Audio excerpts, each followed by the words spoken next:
Good morning, good afternoon, and good evening, and welcome to the Crazy Hat Chemist, the place where you learn chemistry. That's right, folks. This is the place where you learn chemistry. And here we go with another video. And this video here is going to be on periodic trends again. This is the third video in the series.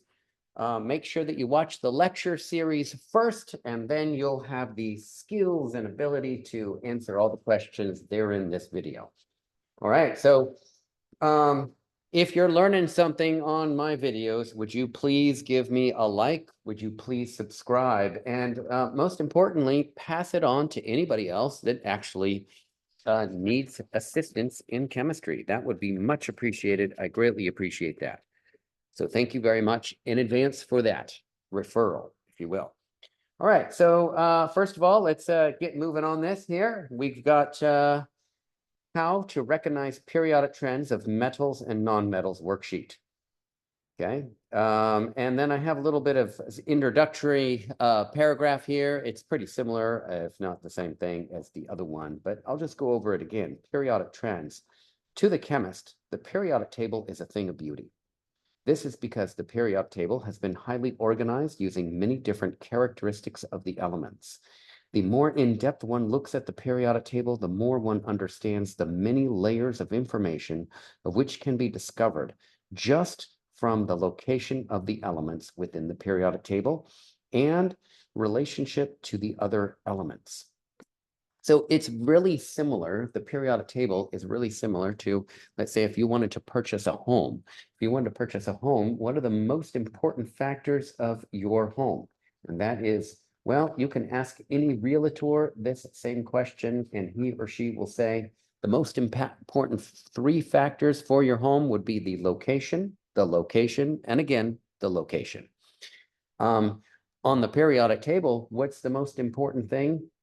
Well, we have location, and a fourth location, and those will be quantum numbers. But we're not going to go over that here today. We're going to go over that in another video. All right, it says, what on the periodic table separates the metals from the non-metals? And so what we're going to do is I'm going to write that down, and it's called a staircase line. Staircase line. And really, in order for you to fully understand that, I need to pull out a periodic table and I need to actually show you where that staircase line is. So here's the periodic table that I use in my general chemistry class. Let me zoom on out so you see the full periodic table in all its glory. And here it is. Oh, yes, there it is. Such a thing of beauty, like I said before. Okay, so here is the periodic table, and where is that staircase line? Well, on this periodic table, it's actually bold-faced. And it's right here, right here, right here, and I am going to highlight it. I'm going to highlight it in orange. In my classroom, I have a periodic table that is actually highlighted in orange with this staircase section here. So this is the staircase that separates the metals from the non-metals. There's actually one exception to this, and we'll find out what that is in just a little bit. But that is the staircase line. It looks like a staircase. You could just walk your fingers on up and climb right on up there if you wanted to. And so what we need to do is we need to figure out what goes on what side. So what elements belong to the left of this staircase? And this is to the left-hand side of this, are the metals. And what elements belong on the right-hand side of this staircase? Those would be the non-metals. And there's one exception, and so we're going to discuss that here in just a second. But in order to discuss that, what we're going to do is move this periodic table off of there, and we're going to actually go over that problem. And that is the second problem, number 2. What non-metal is on the side of the periodic table with the metals? So what non-metal is on the side with the metals? It's kind of a strange thing. You would think, wait, that is just completely wrong. Well, it is, it's not, it is placed there for other reasons. So let's zoom out again and find out what non-metal is on the metal side. All right, so these again are the metals, anything to the left of that staircase line. And where are the non-metals? Anything to the right of that orange staircase line. However, there is an exception. And what is that fancy exception? That would be hydrogen. Hydrogen right here is the single only nonmetal that is to the left of that staircase line, and it's in the metal category. Now, without further understanding of the periodic table, and I'll just whet your appetite with it a little bit. The reason that hydrogen is in this group right over here is that it has one valence electron. It has an electron configuration that is on this this left-hand side. It has a periodic trend charge of a 1+ for the most predominant form of the hydrogen ion. And it has an S-type orbital. And the quantum numbers are appropriate as it is placed right there. So that's why it is there. So what is the nonmetal that is on the left-hand side of that orange staircase line? Well, that is going to be hydrogen. So let's zoom in on here and let's answer that. Hydrogen. That is the nonmetal that is to the left-hand side of that orange staircase line. All right, fantastic. Let's cruise on up here, and now we are going to answer this next question right here. And the next question is, what are the characteristics of metals? So metals and nonmetals have their own set of characteristics, and we're going to go over the characteristics of metals. So the first characteristic, actually, there's no order to this. I just have this in some random order. There's no particular order. You don't have to have them in the same order. Any order will do. One of the first characteristics of metals is that they are all solid at room temperature.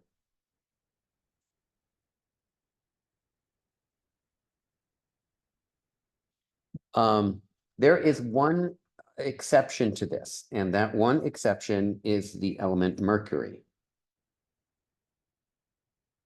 which has the symbol of Hg. So mercury is the sole exception of this. Let's take a look at that. Okay, there are two elements on the periodic table which are actually liquids at room temperature and pressure. And so I'm going to highlight those two elements in green. Okay, one of those elements is mercury, and that is most certainly a metal. So it's a very unusual metal. It's a very toxic metal, so you don't want to be playing with mercury. The other element that is a liquid at room temperature, now that we're on this topic of liquids, is bromine. So we have two elements that are liquids at room temperature and room pressure, or atmospheric pressure, okay? But the metal that is a liquid is mercury. All other metals are solid at room temperature and pressure, okay? So now that we got that one, let's zoom on back in here again so that we can really truly see this. All right, so the next one is, what other characteristics of metals? That is, they have high luster.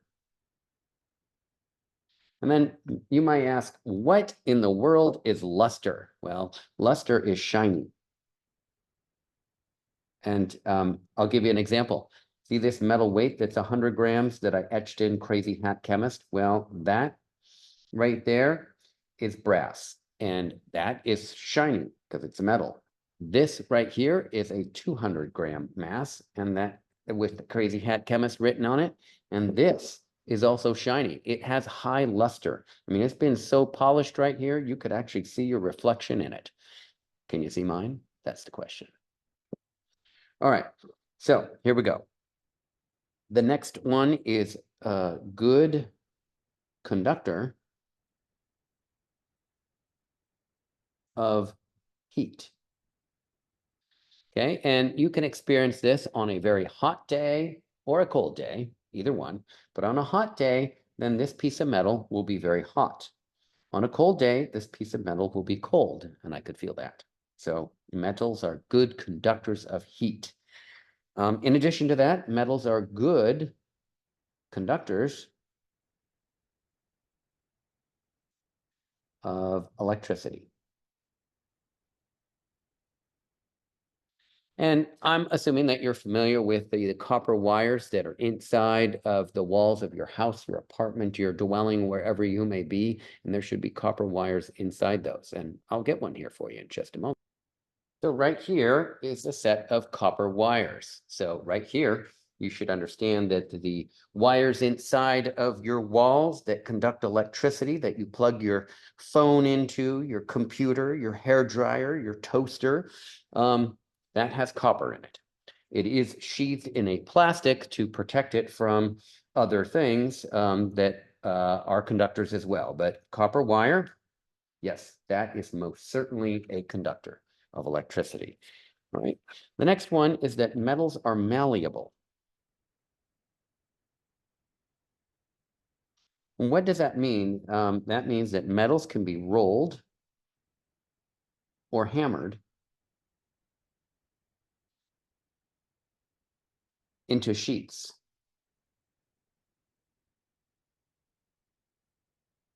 And let me give you an example of that. Metals can be rolled or hammered into sheets. Really, really simple. And that would be aluminum. Here is a piece of aluminum foil. It always kind of drives me crazy when people say, oh, what is that? That's tin foil. No, this is not tin foil. This is aluminum foil. Now, is there such a thing as tin foil? Most certainly there is such a thing as tin foil. But what you can get at the grocery store, what you wrap your turkey in is aluminum foil. If you wrapped it in tin foil, then it would most certainly melt in the oven. Okay, so you notice that aluminum foil has a dull side and it has a shiny side, because when aluminum foil is made, it is made between two giant rolling drums of two different metals, and one is going to be shiny, one is dull, consequently of that. So metals can be rolled or hammered into sheets. Aluminum foil, perfect example. Remember, never call it tin. Metals are also ductile. And that is, they are drawn into wires. And I just gave you an example just earlier here, and that would be this copper. This copper here is an example of a metal that is drawn into a wire. Okay, perfect. Next one is metals have a high melting point.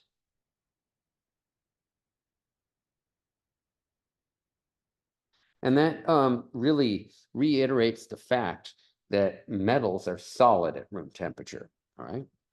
Also, metals have a high density. That also reiterates the fact that metals are solids at room temperature and pressure also. All right, so let's scroll this on up just a little bit here, and we're going to do problem number 4. And then it says, what are the characteristics of nonmetals as compared to metals? So nonmetals have the opposite set of characteristics. So for example, now it just so happens that the nonmetals, some of them are solids, some of them are liquids, and some of them are gases. So A doesn't apply for all of them. But I'll go for B. Nonmetals have low luster, not high. Nonmetals are poor conductors of heat. Nonmetals are poor conductors of electricity. Nonmetals are not malleable. They are not ductile. That means they actually crush. When you roll them or hammer them or draw them into wires, they cannot be drawn into wires. They have low melting points and they have low density. So they're exactly opposite for the most part. All right, fantastic. All right, next one right over here. And is there a set of characteristics of metalloids or semimetals? So we need to figure out that one. Is there a specific set of characteristics of metalloids or semimetals? The answer to that is a resounding absolutely no, there is not. Okay, and then what we're going to do is we are going to, in this next one, we're going to list the metalloids or the semimetals. Okay, so in order to do that, we also need a periodic table. But don't worry, we got a quick little self-advertisement here. I am the Crazy Hat Chemist, and I am hoping that you are learning something. I have lots of videos on YouTube. I am a current teacher of chemistry, of many different levels of chemistry, and I'm hoping that you're learning something. So please learn something. Follow me, subscribe, let everyone know who is taking chemistry that they should watch and subscribe. All right, so let's continue on. We're going to get the list of the metalloids or the semimetals. So we're going to go back to our periodic table because that's going to be essential. So we're going to draw the line that separates the metals from the nonmetals, and that is this orange staircase line here. Okay, all right. So one of the things that scientists have agreed upon is that there are 7 metalloids. And most textbooks follow this categorical naming. Okay, and here are the 7 metalloids. And we realize that the metals are on the left of this staircase line, excluding hydrogen. The nonmetals are on the right-hand side of this staircase line. Correct. So what we're going to do is we're going to zigzag back and forth until we hit 7 on either side. So boron is a metalloid. Okay, now I just showed you aluminum foil. This is like aluminum cans, aluminum foil. This is most certainly a metal. So there's no doubt that that's a metal. So we're going to cross that one out. Okay, then we're going to go on either side of this orange staircase line. Silicone is a metalloid. In fact, there's a whole valley named after this element, Silicon Valley, and that's because of its unique characteristics of behaving like a metal and a non-metal simultaneously. Then we have germanium, that's a metalloid. We have arsenic, a very toxic substance, that's a metalloid. We have antimony, we have tellurium. So that's 1, 2, 3, 4, 5, 6, and now we have to have number 7. Number 7 is going to be either polonium or astatine. And the jury is out. Since there's not a set of characteristics that defines the metals, then, well, we just have to, they are on either side of the line. So some of them are shiny, some of them, don't have a set of characteristics. So I'm just going to point out silicone as an example. Silicone is shiny, so it behaves like a metal. It conducts electricity, behaves like a metal. It is a solid, behaves like a metal. It's a poor conductor of heat, non-metal characteristic. Also, silicone crushes when try to hammer or draw it into, so it's not malleable, it's not ductile. So silicone crushes. So that's a non-metal characteristic. So what we're going to do is we're going to label these metals that we have right over here. We're going to write them down. All right, so the metalloids are as follows. That is B for boron, and that is element number 5. That's boron. The next one is silicone. That's Si, and this is element number 14. Then we have element number 32. That's germanium.